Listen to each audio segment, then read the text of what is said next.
Howdy again everyone, and I thought it might be fun to put a classic camera from 2005 through my standardized tests today, just to see how far technology has come in the past 20 years or so. Here is the original Canon 5D. Its original price of $3,300 or £2,600 here in the UK might seem a lot, but for its time, that price was revolutionarily affordable for a full-frame digital SLR. And so this camera won accolades and popularity, being loved by amateurs and professionals alike. It has a 12 megapixel sensor offering RAW or JPEG images, which was amazing for its time and is still just about enough for a lot of users today. Nowadays, I've seen original 5D cameras in good condition on sale for $150 in the US if you get a good deal. This camera arrived in my office boxed, in good condition, with 3 official Canon batteries which still worked for £150, complete with a 50mm lens worth £50, so the camera was basically £100. And it's in fine condition. There's absolutely nothing wrong with it, except this broken hinge on a connector door, although admittedly I was the one who broke it, and the flap itself still fits in place quite happily. Instead of selling it on when I'm finished this review, I'm almost tempted to give it to my 4-year-old child to play around with. She's certainly not going to damage it anytime soon. It's built like the proverbial brick outhouse with a magnesium alloy body, although at 900 grams or about £2, she might struggle to actually hold the thing up to her eyes. Anyway, if you simply have to have full-frame images with deeply out-of-focus backgrounds in a camera that still works today without any weird issues and with a huge selection of lenses available, well, the Canon is probably your best shot for your money, no pun intended. Admittedly, there's more to life than full-frame, and a modern aps-c camera will be miles better than this old thing, but that big old sensor really opens the way to images with stunningly out-of-focus backgrounds, and the price is just so low. There's nothing quite like a full-frame camera paired with a fast 50mm lens, even this cheap little thing. Bear in mind, this is a stills-only camera. You'll have to spend a bit more on a 5D Mark II if you want video. Canon's camera body design principles haven't really changed much for the past, well, 35 years or so, and the 5D looks and feels fantastic and familiar to hold in your hand, especially instantly familiar to any Canon shooter. We get a generously sized thumb wheel set to control exposure compensation by default, and an autofocus point joystick, very useful, and plenty of buttons on the side to physically control most anything. The camera takes big micro drive or compact flash cards, type 1 or 2, which would have been hideously expensive to buy in 2005. Apparently, with the last firmware version 1.1.1, the 5D can format and use cards up to 128GB in size, possibly even larger.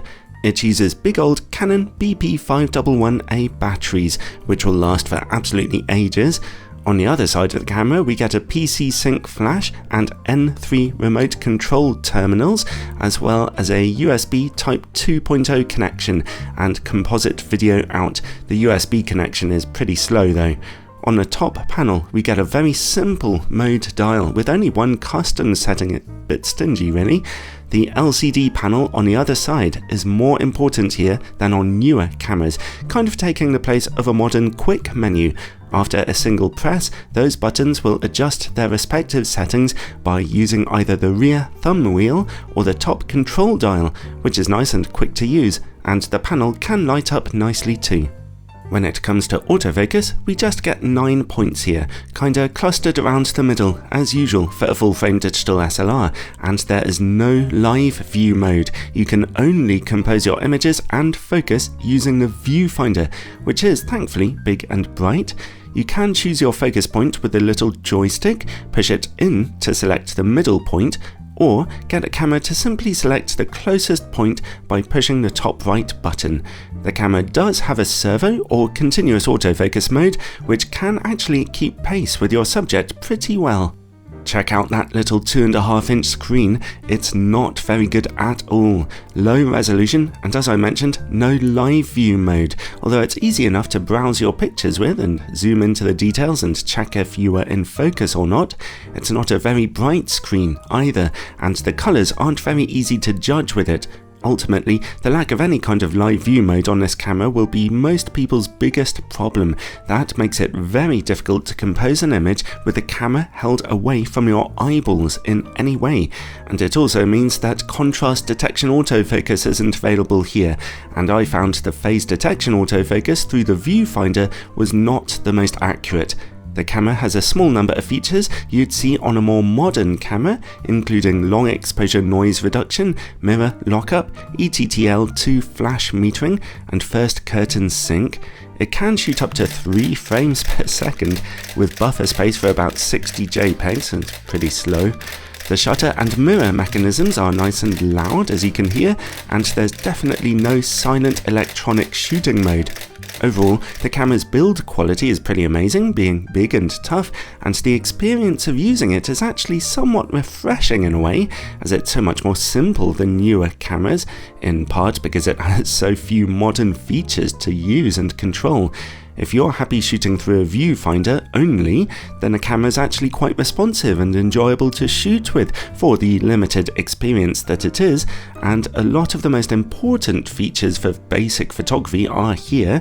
But I really hated the lack of a live view mode, and contrast detection autofocus for extra accuracy would have been amazing too. Alright, well, let's see what that 12 megapixel full frame sensor, revolutionary for its time, can do today. We'll start by looking at RAW and JPEG resolution. The JPEGs in the middle have sharpness turned to just 2, and on the right you can see JPEGs with sharpness turned all the way down.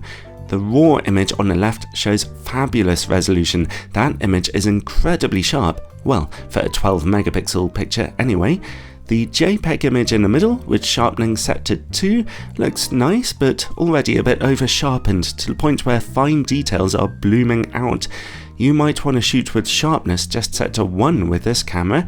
If you look at the image on the right, with sharpness set to 0, the picture is almost unusably soft. Yes, that picture is actually in focus. And now for high ISO noise performance. There's something I particularly want to show you, so I'll be looking in the corners here. At ISO 100 we see a nice clean image, of course. At ISO 400 you can see that in darker areas we're already seeing noise creeping in. ISO 800 is looking a bit rough, although some fine detail is still being captured okay. At ISO 1600 those dark areas are looking really quite dreadful.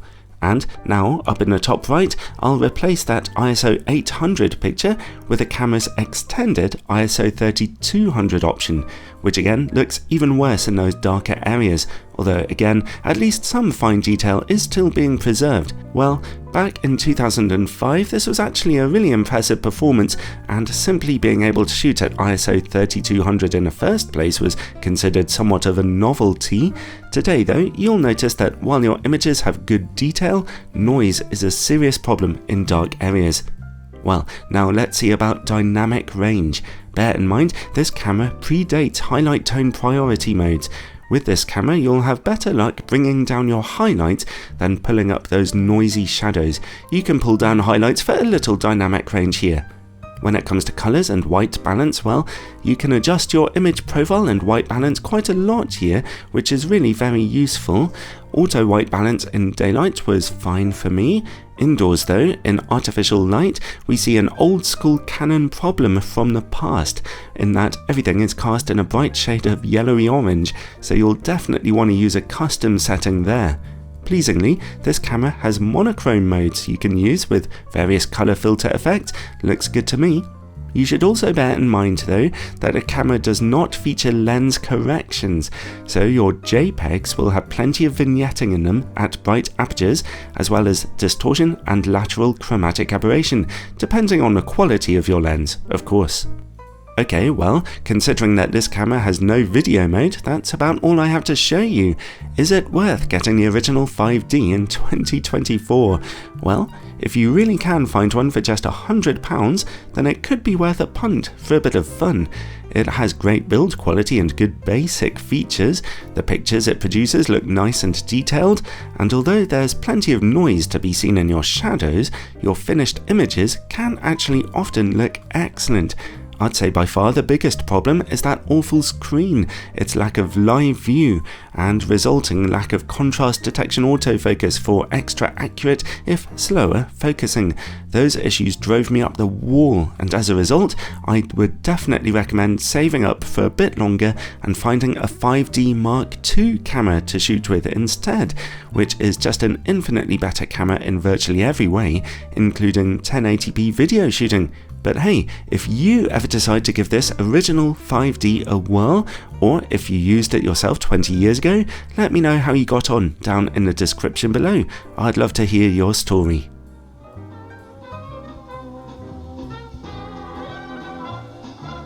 Okay, that was fun. Hope you enjoyed that review, and a special thanks to my Patreon supporters who make such a difference to keeping this channel going sponsorship free, especially when it comes to testing more unusual equipment like this. Check it out in the description below. Patrons get all kinds of exclusive bonus content, including exclusive videos and early access to interesting reviews. Catch you next time.